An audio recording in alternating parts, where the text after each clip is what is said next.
दोस्तों, आज हम बात करने वाले हैं एक ऐसे देश की जो नक्शे पर तो अभी भी एक है, लेकिन जमीन पर अंदर से टूट चुका है।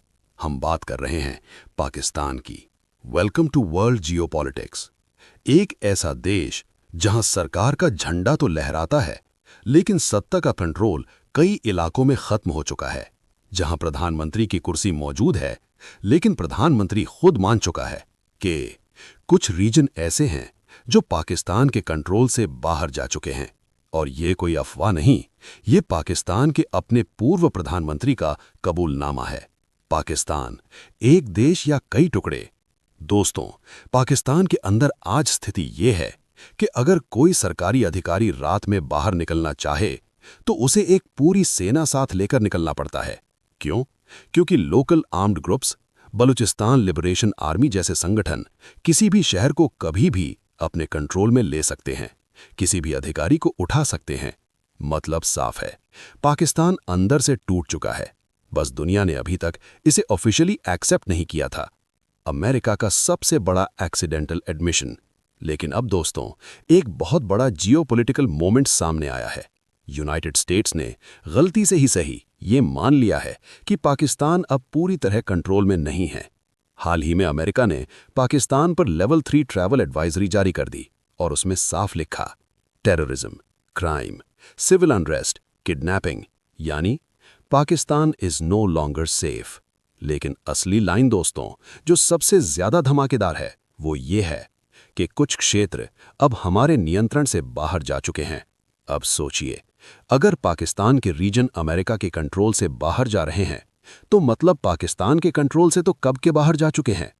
बलूचिस्तान, पाकिस्तान का पहला टूटता हुआ फ्रंट। सबसे पहला नाम आता है बलूचिस्तान, जहां बलूचिस्तान लिबरेशन आर्मी लगातार हमले कर रही है। पाकिस्तान का पूर्व प्रधानमंत्री खुद कह चुका है कि किसी भी शहर पर कभी भी कब्जा हो सकता है। यहां आर्मी का कंट्रोल प्रैक्टिकली खत्म हो चुका है। रात में तो छोड़िए, दिन में भी अधिकारी बिना सुरक्षा के नहीं निकलते। बलूचिस्तान अब पाकिस्तान नहीं रहा। बलूचिस्तान अब एक अलग युद्ध क्षेत्र है। खैबर पख्तूनख्वा, तालिबान का शैडो जोन। दूसरा बड़ा इलाका खैबर पख्तूनख्वा, ये वही क्षेत्र है जिसे अफगानिस्तान ग्रेटर अफगानिस्तान का हिस्सा मानता है। यहां तहरीक-ए-तालिबान पाकिस्तान TTP सक्रिय है। पिछले 2 वर्षों में 1000 से ज्यादा अटैक्स। ये संख्या बताती है पाकिस्तान की सेना पीछे हट चुकी है। और जहां पाकिस्तान की सेना पीछे हटती है, वहां अमेरिका की पकड़ भी टूट जाती है। POK, एक ऐसा इलाका जहां अमेरिका भी डरता है। और दोस्तों, तीसरा सबसे संवेदनशील क्षेत्र पाकिस्तान ऑक्यूपाइड कश्मीर। अमेरिका खुद मानता है कि वहां उसके अधिकारी भी आर्मर्ड व्हीकल्स और आर्म्ड एस्कॉर्ट के बिना नहीं जाते। यानी पाकिस्तान के कब्जे वाला कश्मीर भी स्थिर नहीं है।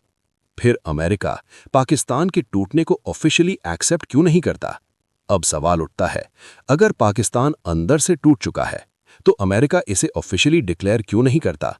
क्यों नहीं कहता कि बलूचिस्तान अलग हो गया, खैबर पख्तूनख्वा अफगानिस्तान की ओर जा रहा है, POK अनस्टेबल है? क्यों? कारण सिर्फ एक है, पाकिस्तान अमेरिका की फॉरेन पॉलिसी का गेटवे है।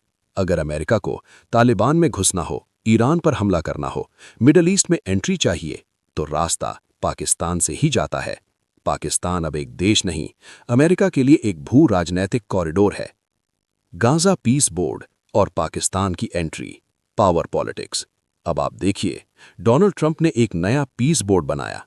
नाम है शांति का, लेकिन असली मकसद है गाजा को कंट्रोल करना। भारत ने साफ मना कर दिया, न्यूजीलैंड ने भी मना कर दिया, लेकिन पाकिस्तान को जबरदस्ती एंट्री दी गई। क्यों? क्योंकि अमेरिका को पाकिस्तान चाहिए, ईरान के खिलाफ, मिडिल ईस्ट में और अपनी रणनीति बचाने के लिए। अंतिम सच दोस्तों, आज पाकिस्तान एक नक्शे पर देश है, लेकिन जमीन पर एक फ्रैगमेंटेड बैटलफील्ड है। और अमेरिका इसे टूटने नहीं दे सकता, क्योंकि पाकिस्तान टूटेगा तो अमेरिका की मिडिल ईस्ट स्ट्रैटेजी भी टूट जाएगी। इसलिए दुनिया पाकिस्तान को बचा नहीं रही, दुनिया पाकिस्तान को इस्तेमाल कर रही है। अब कहानी यहां से और भी ज्यादा खतरनाक हो जाती है, क्योंकि सवाल सिर्फ इतना नहीं है कि पाकिस्तान के कुछ इलाके कंट्रोल से बाहर जा चुके हैं। असल सवाल यह है कि अगर पाकिस्तान टूटता है, तो दुनिया का अगला जियोपॉलिटिकल अर्थक्वेक कैसा होगा। और सबसे बड़ा सवाल, क्या अमेरिका पाकिस्तान को बचा रहा है या पाकिस्तान को एक कंट्रोल्ड कोलैप्स की तरफ ले जा रहा है? Pakistan, the next Yugoslavia. दोस्तों, इतिहास गवाह है, जब कोई देश अंदर से टूटने लगता है तो वो अचानक नहीं टूटता, वो धीरे धीरे बैल्कनाइज होता है। जैसे यूगोस्लाविया टूटा था, पहले इंटरनल अनरेस्ट, फिर आर्म्ड ग्रुप्स, फिर अलग अलग रीजन्स का रिबेलियन, और फिर एक दिन देश नक्शे से मिट जाता है। आज पाकिस्तान उसी रास्ते पर है। बलूचिस्तान जल रहा है, खैबर तालिबान के साए में है, पीओके अस्थिर है, और पंजाब अकेला बचा है जो पाकिस्तान की कोर स्टेट बन चुका है। कंट्रोल्ड केओस, अमेरिका की असली स्ट्रैटेजी। अब दोस्तों, आप सोच रहे होंगे कि अगर पाकिस्तान इतना अनस्टेबल है तो अमेरिका इसे सपोर्ट क्यों कर रहा है? उत्तर सिंपल नहीं, उत्तर जियोपॉलिटिकल है। America doesn't support Pakistan, America manages Pakistan. Pakistan America के लिए एक एलाय नहीं, एक टूल है, एक वेपन है, एक प्रेशर पॉइंट है। भारत के खिलाफ, ईरान के खिलाफ, चीन के खिलाफ, और मिडिल ईस्ट के चेस बोर्ड पर एक पॉन है। चीन की चिंता, सीपीईसी का भविष्य खतरे में। अब दोस्तों, कहानी में चीन भी एंटर करता है। दोस्तों, बलूचिस्तान सिर्फ एक रिबेलियन नहीं है, बलूचिस्तान चीन के लिए एग्जिस्टेंशियल खतरा है। क्यों? क्योंकि CPEC, China Pakistan economic corridor, यहीं से गुजरता है। ग्वादर पोर्ट, चीन का ड्रीम प्रोजेक्ट, आज इंसर्जेंसी की आग में जल रहा है। बलूचिस्तान टूटता है तो चीन का अरबों डॉलर का कॉरिडोर खत्म। इसलिए चीन पाकिस्तान को पैसा नहीं दे रहा, चीन पाकिस्तान को लाइफ सपोर्ट पर रख रहा है। अमेरिका का डर, न्यूक्लियर वेपन्स कहां जाएंगे? और दोस्तों, सबसे बड़ा ग्लोबल डर क्या है? पाकिस्तान के पास न्यूक्लियर वेपन्स हैं। अब सोचिए, अगर पाकिस्तान स्टेट कोलैप्स करता है तो न्यूक्लियर एसिड्स किसके हाथ जाएंगे? तालिबान, बीएलए, आईएसएसके या रोग जनरल्स? यही वजह है कि अमेरिका पाकिस्तान को ऑफिशियली फेल्ड स्टेट घोषित नहीं कर सकता, क्योंकि फेल्ड स्टेट का मतलब होगा न्यूक्लियर नाइटमेयर। पीओके, भारत के लिए सबसे बड़ा जियोपॉलिटिकल विंडो। अब दोस्तों, भारत के लिए यह सबसे बड़ा स्ट्रेटेजिक मोमेंट बन सकता है। क्यों? क्योंकि पीओके अब सिर्फ भारत पाक डिस्प्यूट नहीं, एक अनस्टेबल जोन बन चुका है। अगर पाकिस्तान वीक होता है तो पीओके में वैक्यूम पैदा होगा, और वैक्यूम कभी खाली नहीं रहता। या तो चाइना फिल करेगा, या तालिबान, या फिर इंडिया के लिए एक अपॉर्चुनिटी खुलेगी। यही कारण है कि अमेरिका ट्रैवल एडवाइजरी में पीओके को एक्सप्लिसिटली मेंशन करता है, क्योंकि उन्हें पता है कि पीओके नेक्स्ट फ्लैश पॉइंट बन सकता है। पाकिस्तान टूटेगा, लेकिन कब? अब सवाल यह है, क्या पाकिस्तान टूटेगा? उत्तर है, पाकिस्तान टूट चुका है, बस अनाउंसमेंट बाकी है। लेकिन कब? दोस्तों, ऐसे देशों का अंत 3 तरीकों से होता है: military coup plus fragmentation, civil war plus balkanization, external intervention plus partition. और पाकिस्तान में तीनों कंडीशंस मौजूद हैं। भारत का सबसे बड़ा चैलेंज और अपॉर्चुनिटी। अब दोस्तों, भारत के लिए यह सिचुएशन डबल एजेड स्वॉर्ड बन सकती है। एक तरफ पाकिस्तान का कमजोर होना स्ट्रेटेजिक एडवांटेज है, दूसरी तरफ अराजक पाकिस्तान सबसे बड़ा खतरा है। क्यों?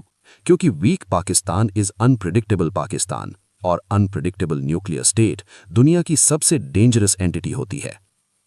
पाकिस्तान नहीं टूट रहा, ग्लोबल ऑर्डर टूट रहा है। दोस्तों, ये कहानी सिर्फ पाकिस्तान की नहीं है, ये कहानी ग्लोबल ऑर्डर की है। अमेरिका का मिडिल ईस्ट प्लान, चाइना का बेल्ट रोड ड्रीम, इंडिया का रीजनल राइज, तालिबान का शैडो, और न्यूक्लियर वेपन्स का डर, सब कुछ पाकिस्तान के कोलैप्स से जुड़ा है। इसलिए पाकिस्तान सिर्फ एक देश नहीं, एक जियोपॉलिटिकल फॉल्ट लाइन है। और जब फॉल्ट लाइन टूटती है तो अर्थक्वेक सिर्फ एक देश में नहीं आता, पूरी दुनिया हिल जाती है। If we talk about future, क्या बलूचिस्तान 2026 में अलग देश बन सकता है? क्या अमेरिका सीक्रेटली पाकिस्तान बैल्कनाइजेशन को अलाउ कर रहा है? और क्या पीओके अगला यूक्रेन बन सकता है? क्योंकि गेम शुरू हो चुका है, और पाकिस्तान अब सिर्फ एक देश नहीं, एक टिकिंग बॉम्ब है। ऐसी ही एक्सक्लूसिव और डीप जियोपॉलिटिकल अपडेट्स के लिए चैनल को सब्सक्राइब करें। दोस्तों, आज हम बात करने वाले हैं एक ऐसे देश की जो नक्शे पर तो अभी भी एक है, लेकिन जमीन पर अंदर से टूट चुका है। हम बात कर रहे हैं पाकिस्तान की। Welcome to world geopolitics. एक ऐसा देश जहां सरकार का झंडा तो लहराता है, लेकिन सत्ता का कंट्रोल कई इलाकों में खत्म हो चुका है। जहां प्रधानमंत्री की कुर्सी मौजूद है, लेकिन प्रधानमंत्री खुद मान चुका है कि कुछ रीजन ऐसे हैं जो पाकिस्तान के कंट्रोल से बाहर जा चुके हैं।